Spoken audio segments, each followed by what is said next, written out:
Hello, എല്ലാവരും happy ആയിട്ട് safe ആയിട്ട് സെറ്റായിട്ടിരിക്കുന്നു വിശ്വസിക്കുന്നു. ഞാനുണ്ടല്ലോ ഇങ്ങനെ ഇൻസ്റ്റാഗ്രാം സ്ക്രോൾ ചെയ്യുന്ന സമയത്ത് ഒരു ന്യൂസ് കണ്ടിട്ടുണ്ടായിരുന്നു. നിങ്ങൾ എല്ലാവരും അത് കണ്ടിട്ടുണ്ടാവും. എന്തായാലും നമുക്ക് ജസ്റ്റ് ഒന്ന് ആ ഒരു ന്യൂസ് ഒന്ന് കേൾക്കാം. ഈ അടുത്തൊരു സിനിമാ താരം എന്നോടൊപ്പം അഭിനയിച്ചപ്പോ അദ്ദേഹം ലഹരിക്ക് അടിമയാണ്. അദ്ദേഹത്തിന്റെ പല്ല് പൊടിഞ്ഞു തുടങ്ങിയിട്ടുണ്ട്. 2 ആഴ്ച മുമ്പുണ്ടായ സംഭവം. എന്റെ മകന് സിനിമയിൽ ഒരു വലിയ നടന്റെ മകനായിട്ട് അഭിനയിക്കാനുള്ള ചാൻസ് കിട്ടി. എന്റെ വൈഫ് പറഞ്ഞു വിടാൻ പറ്റില്ല എന്ന് പറഞ്ഞു. ഭയം മയക്കുമരുന്ന് തന്നെയാണ്. 17-18 വയസ്സിലാണ് ഏറ്റവും കൂടുതൽ വഴിതെറ്റുന്നത്. അതുകൊണ്ട് ആയൊരു മകനാണ് എനിക്കുള്ളത്. നടൻ ടിനി ടോമിന്റെ മകനെതിരെ കഞ്ചാവ് കേസ്. ആദം ഉൾപ്പെടെ 3 പേർക്കെതിരെയാണ് കഞ്ചാവ് കൈവശം വെച്ചതിന് കേസെടുത്തത്. 4 ഗ്രാം കഞ്ചാവാണ് ഇവരുടെ പക്കൽ നിന്നും പിടികൂടിയത്. ഓക്കെ, അപ്പം ഈ ഒരു ന്യൂസ് ഏകദേശം എല്ലാവരും കണ്ടിട്ടുണ്ടാവും. ന്യൂസ് കണ്ടിട്ടില്ലെങ്കിൽ പോലും ട്രോള് ഇതുമായിട്ട് ബന്ധപ്പെട്ടിട്ട് വന്നിട്ടുള്ള ട്രോള് 100% എല്ലാവരും കണ്ടിട്ടുണ്ടാവും. അതിലെല്ലാവരും ഈ പറയുന്ന പോലെ ഈ ടിനി ടോം എന്ന് പറയുന്ന സിനിമാ നടനെ ഭയങ്കരമായിട്ട് കളിയാക്കുന്നതും അതിന്റെ താഴത്ത് കുറെ കമന്റ് ഇടുന്നതും ഒക്കെ കണ്ടിട്ടുണ്ടായിരുന്നു. അന്ന് ആ ഒരു വേറൊരു നടനെ ഈ പറയുന്ന പോലെ സിനിമ ഇൻഡസ്ട്രിയിൽ തന്നെ വലിയ രീതിയിൽ മയക്കുമരുന്ന് ഓവറായി ഉപയോഗിച്ചിട്ട് ആളുടെ പല്ല് വരെ പൊടിഞ്ഞു പോകുന്നൊരു അവസ്ഥ വന്നിട്ടുണ്ട്. അത് ഞാൻ നേരിട്ട് കാണാനിടയുണ്ടായി. അങ്ങനെ ഇരിക്കുന്ന സാഹചര്യത്തിലാണ് എന്റെ മകന് ഒരു പ്രമുഖ സിനിമാ നടന്റെ മകനായിട്ട് അഭിനയിക്കാനുള്ള ഒരു അവസരം കിട്ടുന്നത്. എന്റെ ഭാര്യ വേണ്ടെന്ന് പറഞ്ഞു. വേറെ ഒന്നുമല്ല, ഈ ലഹരി പദാർത്ഥങ്ങൾ ഉപയോഗിക്കുമോ എന്നുള്ള പേടിയാണ് എന്നൊക്കെ പറയുന്നു. അത് സ്വാഭാവികമായിട്ടുള്ള കാര്യമാണ്. ഇവരത് ഏത് പരിപാടിയുടെ ഇടയിൽ സംസാരിച്ചതാണ് എന്നുള്ളത് എനിക്കറിയില്ല. ഈ ടിനി ടോം എന്ന് പറയുന്ന ആ ഒരു വ്യക്തി ചിലപ്പം ഈ പറയുന്ന പോലെ ലഹരിക്ക് എഗെയിൻസ്റ്റ് ആയിട്ട് നടക്കുന്ന ഏതെങ്കിലും പരിപാടിയിൽ പോയിരുന്ന് സംസാരിച്ചതാവാം. ആളുടെ പേഴ്സ്പെക്റ്റീവ് പറഞ്ഞു എന്നേ ഉള്ളൂ. അല്ലെങ്കിൽ ആളുടെ മകനെ ഒരിക്കലും ഒരു ലഹരിക്ക് അടിമയായി കാണാൻ ആഗ്രഹിക്കുന്നില്ല. എന്തുകൊണ്ടെന്ന് വെച്ചാൽ അവര് വർക്ക് ചെയ്യുന്ന ഇൻഡസ്ട്രിയില് ആൾക്കാരെ കണ്ടിട്ടുണ്ട്. ഈ പറയുന്ന പോലെ ലഹരി ഉപയോഗിച്ചു കഴിഞ്ഞാൽ എന്തൊക്കെ സംഭവിക്കും എന്നുള്ളത് കേൾവി മാത്രമല്ല, അവരുടെ കൺമുന്നിൽ കണ്ടൊരു കാര്യമാണ്. അപ്പൊ ഒരിക്കലും എന്റെ മകൻ എന്നല്ല, എനിക്ക് പ്രിയപ്പെട്ട ഒരാളും ആ ഒരു രീതിയിലേക്ക് മാറരുത് എന്നുള്ള ആഗ്രഹം എല്ലാവർക്കും ഉണ്ടാവും. മനസ്സിലായില്ലേ?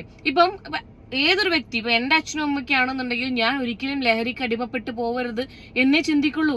അല്ലാണ്ട് എവിടെയെങ്കിലും പോയി വല്ല മയക്കുമരുന്നും കഞ്ചാവും ഉപയോഗിച്ച് അങ്ങ് നടക്കട്ടെ എന്ന് വിചാരിക്കില്ല.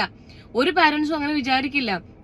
ഇവിടെ എന്റെ മകൻ അങ്ങനെ ആവരുത് എന്ന് ടിനി ടോമിന് വളരെ വ്യക്തമായിട്ടുള്ള ഒരു ആഗ്രഹം ഉണ്ടായിരുന്നു. പക്ഷേ ഈ ഞാൻ ചിന്തിക്കുന്നതല്ല, ഈ ടിനി ടോം എന്ന് പറയുന്ന ആളുടെ മകന്റെ ഒരു ഇതാണ് ഞാൻ ആലോചിക്കുന്നത്. ഇത്രയും ആൾക്കാർ അറിയുന്ന ഒരു നടൻ ആയിരുന്നിട്ട് പോലും ഇത് പിടിക്കപ്പെടുമെന്നല്ല ഞാൻ പറഞ്ഞത്, പിടിക്കപ്പെട്ടാൽ എന്ന് ഇവൻ ചിന്തിച്ചിട്ടില്ല. എന്ത് കൂട്ടുകെട്ടാവട്ടെ, ആര് നിർബന്ധിച്ചതാവട്ടെ, ഞാൻ മോശമാവണമെങ്കിൽ ഞാൻ തന്നെ വിചാരിക്കണം. അതല്ലാതെ പിടിച്ചു വെച്ചിട്ട് നമ്മളെ വല്ല മയക്കുമരുന്ന് ഉപയോഗിക്കാൻ പ്രേരിപ്പിക്കണം. ആ പ്രേരണ ഉണ്ടെന്നുണ്ടെങ്കിൽ വീട്ടിൽ വന്ന് പറയാലോ. എന്നെ ഇങ്ങനെ ഞാൻ പഠിക്കുന്നിടത്തുനിന്ന് ഒരു 5ഓളം ആൾക്കാർ എന്നെ ഇങ്ങനെ ഡ്രഗ്സ് ഉപയോഗിക്കാൻ നിർബന്ധിക്കുകയാണ്. കാരണം ഒരേ ഒരു മകനേ ഉള്ളൂ എന്ന് എടുത്തെടുത്ത് പറയുന്നുണ്ട്.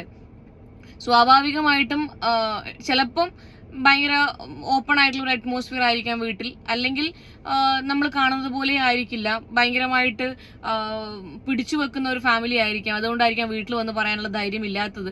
തന്നെത്താൻ ഇഷ്ടത്തിന് പോയത് അല്ലെങ്കിലുള്ള കാര്യമാണ് ഞാൻ പറയുന്നത്. പിന്നെ ഇതിൽ അച്ഛനെ ഈ പറയുന്ന ടിനി ടോം എന്ന് പറയുന്ന വ്യക്തിനെ ഒരിക്കലും നമുക്ക് കുറ്റപ്പെടുത്താൻ വേണ്ടി പറ്റില്ല. മക്കള് കാണിക്കുന്ന ഓരോ ഇതിന് നമ്മൾ അവരെ പാരന്റ്സിനെ പറഞ്ഞിട്ട് എന്താണ് കാര്യമുള്ളത്? പിന്നെ ഈ ടിനി ടോമിന്റെ മകൻ ഒരിക്കലും മോശം രീതിയിൽ പോവില്ല, അല്ലെങ്കിൽ അവരൊരിക്കലും ഡ്രഗ്സ് യൂസ് ചെയ്യില്ല എന്നൊന്നും പറയാൻ പറ്റില്ല. ആൾക്കത് ആഗ്രഹിക്കാം. ഇപ്പം ഏതൊരു പാരന്റ്സിനും ആഗ്രഹിക്കാം എന്നതല്ലാതെ ഇന്നത്തെ കാലത്ത്, പ്രത്യേകിച്ച് ഇന്നത്തെ കാലത്ത് ഈ പറയുന്ന ലഹരി വസ്തുക്കള് സുലഭമായിട്ട്, ഇനി എത്ര ആന്റി ഡ്രഗ്സ് കോഡ് പ്രവർത്തിക്കട്ടെ, സുലഭമായിട്ടാണ് ഇപ്പം ഡ്രഗ്സ് കിട്ടുന്നത്. നിങ്ങൾക്ക് എങ്ങനെയുള്ള ഇത് വേണം, ഒരാൾക്കും കണ്ടുപിടിക്കാൻ പറ്റാത്ത രീതിയിലുള്ള ഡ്രഗ്സ് വരെ ഭയങ്കര ഈസിലി അവൈലബിൾ ആണ്. മുന്നത്തെ പോലെയൊന്നും അല്ല. നിങ്ങൾ അതിൽ വീണ് പോവാതിരിക്കുക എന്നുള്ളത് നിങ്ങളുടെ കയ്യിലാണ്.